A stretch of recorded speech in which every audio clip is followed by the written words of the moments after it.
Hello, good morning everyone. कैसे हैं आप सब लोग? आशा करती हूँ अच्छे ही होंगे और मन लगाकर अपनी पढ़ाई कर रहे होंगे। आज मैं सीमा मैम क्लास 9th संस्कृत का सिद्धि मंत्र नामक पाठ आपके सामने लेके आई हूँ। सिद्धि मंत्र का मतलब होता है सफलता का मंत्र। ये पाठ हम क्लास में पढ़ा चुके हैं और आज हम देखेंगे इसका अभ्यास कार्य, इसका अनुवाद कि कैसे कॉपी में करना है। ठीक है, तो सबसे पहले हमें देखना है यहाँ से लगा के रामदास से लेके धन धान्य आदि पूर्णम का हम अनुवाद देखेंगे। तो चलो आइए देखते हैं। सबसे पहले हमने पाठ का नाम डाल लिया है और यहाँ पे डाल लिया है कि रामदास नारायणपुरे अस्ति, कि हमें यहाँ से यहाँ तक का ये शॉर्ट में हमारा लिखने का तरीका है। हमें पूरा ना लिख के इस तरह से लिखना है। फिर हमें लिखना है इसका संदर्भ। प्रस्तुत गद्यांश हमारी पाठ्य पुस्तक हिंदी के अंतर्गत संस्कृत खंड के सिद्धि मंत्र नामक पाठ से लिया गया है।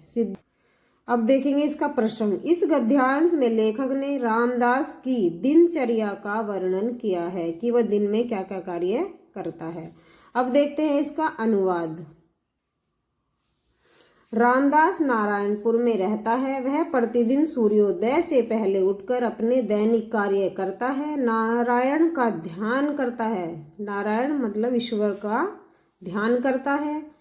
इसके पश्चात पशुओं को चारा देता है। इसके बाद पुत्र के साथ वह खेतों पर जाता है। वहां वह कठिन परिश्रम करता है। उसकी मेहनत और देखभाल से खेती में अत्यधिक अनाज या अन्न पैदा या उत्पन्न होता है। उसके पशु स्वस्थ शरीर वाले हैं और उसका घर धन धान्य से युक्त है, अर्थात धन धान्य से भरा हुआ है। ये यहाँ पे आपकी पहली व्याख्या खत्म हो जाती है। ठीक है, अब करनी है दूसरी व्याख्या। ये हम यहाँ से लेके एक दावनात् प्रत्यय गत्या से लेके करनी है हमें। तुभ्यम सिद्धि मंत्रम दास्यति इति। अब हमें इसका संदर्भ प्रसंग और अनुवाद करना है। तो चलो आइए देखते हैं।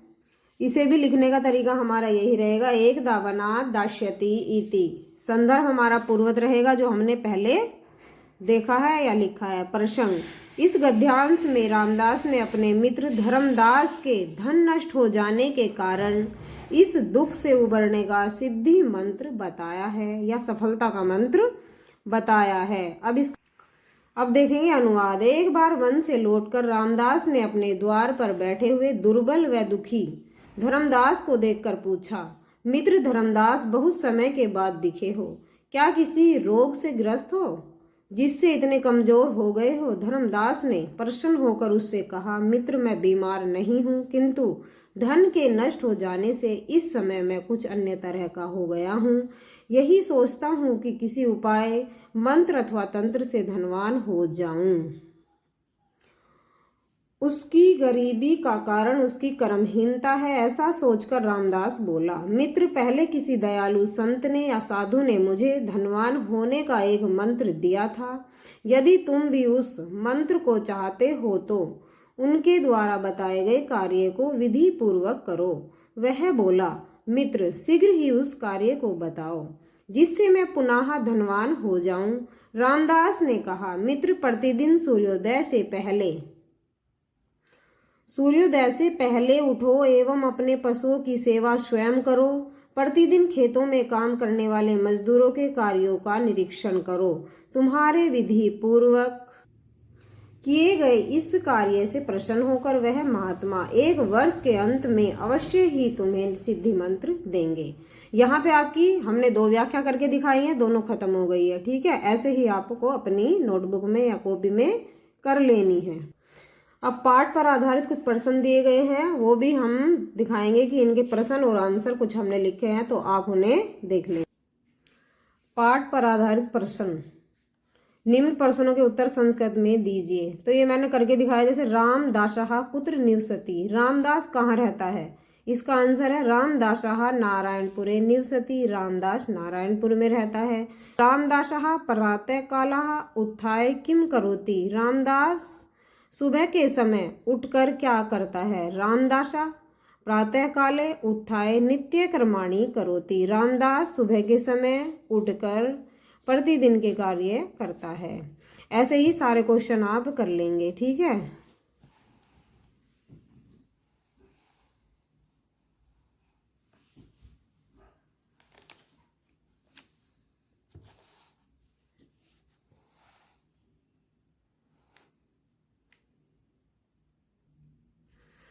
तो ये 7वां 8वां 9वां।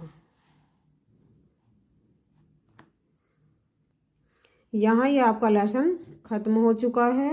ये जितना भी हमने बताया है ये सब आपको अपनी नोटबुक में करना है। Thanks for watching. वीडियो अच्छी लगे तो लाइक करना, शेयर करना और चैनल पर नए हो तो चैनल को सब्सक्राइब करना। धन्यवाद। Thank you so much.